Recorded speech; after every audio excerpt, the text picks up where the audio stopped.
Di channel ini gue bantu kalian bahas cerita yang belum sempat kalian baca, tapi tetap kalian harus baca di situs legalnya ya. Jangan lupa subscribe dan juga nyalain notifikasinya biar kalian gak ketinggalan cerita-cerita berikutnya. Oke. Halo pemirsa, manhwa ini beneran banyak banget motong cerita dari versi novelnya, but well, I got the point. Semua ceritanya emang dibikin ringkes banget, tapi untungnya bisa tersampaikan dengan sangat baik. Cuma emang ya feel merinding sama terharunya agak jadi berkurang sedikit. Mungkin inilah kenapa gue tuh selalu menghindari baca web novel gitu, karena nanti kalau kena spoiler jadi agak kurang seru gitu. Tapi jujur, gue tuh lebih suka versi manhwanya karena digambarkan dengan sangat bagus. Udahlah, langsung aja gue bahas. Penjelasan kenapa warnanya hitam putih, screenshotnya dikit banget, atau kok screenshotnya kayak dari chapter-chapter yang lain, penjelasannya ada di video pojok kanan atas. Oke, di chapter kemarin, Edith memutuskan untuk tidak melarikan diri dan menyerahkan dirinya kepada prajurit dari keluarga Ludwig yang sedang mencari keberadaannya untuk segera diberikan hukuman.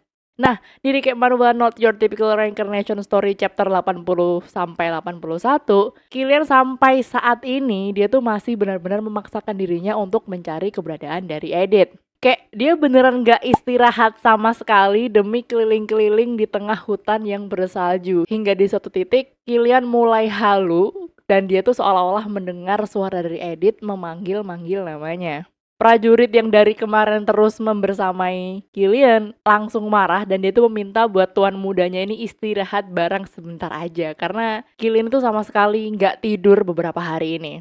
Kondisi dari Killian juga udah mulai kelihatan kurang sehat karena ya jelas aja karena dia tuh mulai kecapean karena nyari Edith non-stop selama berhari-hari. Killian rasanya beneran nggak mau berhenti untuk mencari keberadaan Edith dan dia tuh masih nggak terima kalau senyuman yang dilihat sebelum dia pergi ke medan perang adalah senyuman terakhir yang dilihat oleh dirinya. Selain itu, Killian juga masih nggak terima kalau ayahnya tuh ternyata masih memperlakukan Edith secara buruk meskipun mereka tuh ada di detik-detik terakhir mereka ketemu beberapa waktu yang lalu.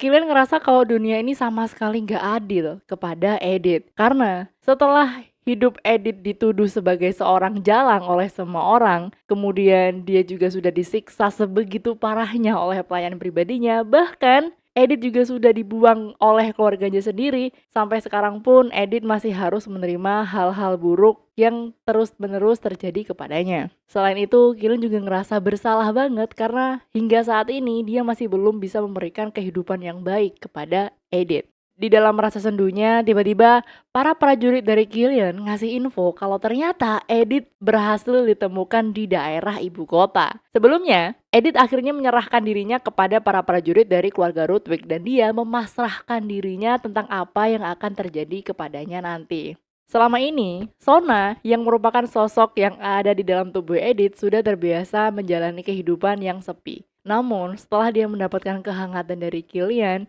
dia sudah tidak menginginkan lagi hidup di dalam kesepian seperti yang dia lalui dulu. Saat ini, Edith hanya ingin melihat Killian bagaimanapun caranya dan bagaimanapun resikonya. Bahkan, Edith merasa nggak masalah sama sekali jika nantinya Killian adalah orang yang akan mencabut nyawanya. Selama Edith bisa melihat Killian di hembusan nafas terakhirnya, dia sudah sangat merasa cukup dengan semua hal yang sudah ia alami. Fast forward, and I think it's really too fast.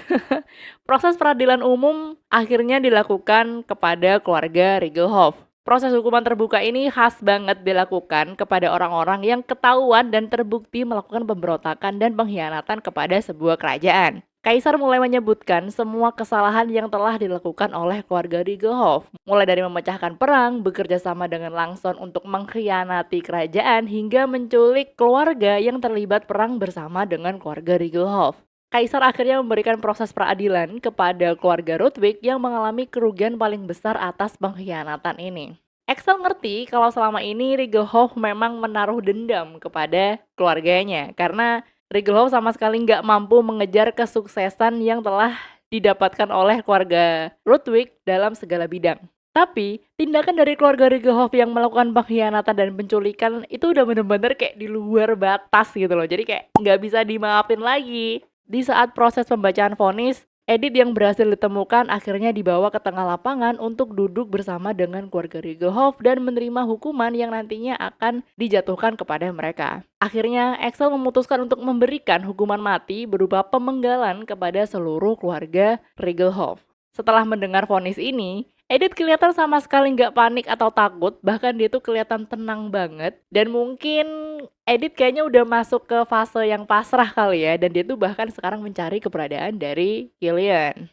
Ternyata Killian saat ini sedang berusaha untuk mengajukan banding kepada Catherine yang merupakan pemimpin dari proses peradilan ini. Karena jelas dia tuh nggak mau kalau istrinya itu harus ikutan mati dengan keluarga Riegelhoff.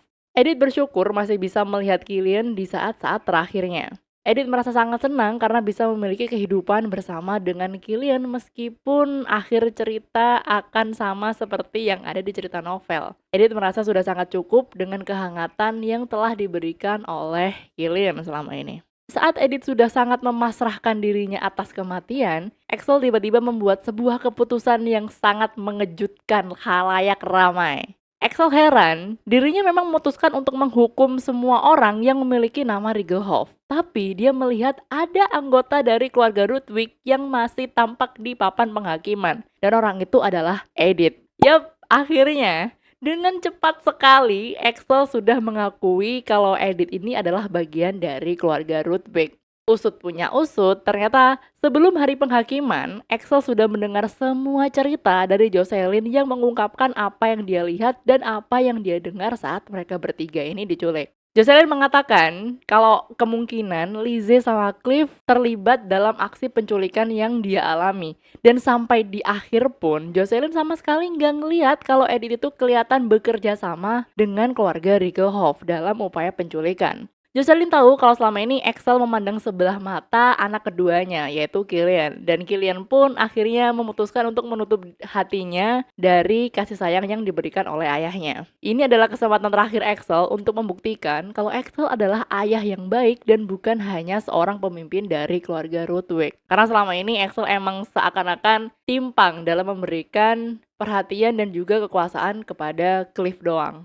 Selain itu, saat melihat Edith di papan penghakiman, Axel sama sekali nggak melihat sorot mata keraguan di dalam matanya Edith. Bahkan, dia tahu banget kalau saat ini mungkin Edith sangat merelakan nyawanya untuk dihukum mati bersama dengan anggota keluarga Riegelhoff. Selama ini, Axel memang menaruh rasa kebencian kepada Edith karena dia tuh berasal dari keluarga Riegelhoff yang terkenal orangnya tuh super licik. Tapi dia tahu banget kalau pemikiran yang tajam dan keteguhan hati yang dimiliki oleh Edith itu sangat bisa membuatnya merasa kagum. Mendengar keputusan tersebut, ayah dari Edith langsung marah dan dia itu mengatakan kalau selama ini Edith selalu bekerja sama dengan keluarga Riegelhoff sehingga dia tuh pantas mati bersama dengan anggota keluarga Riegelhoff yang lain.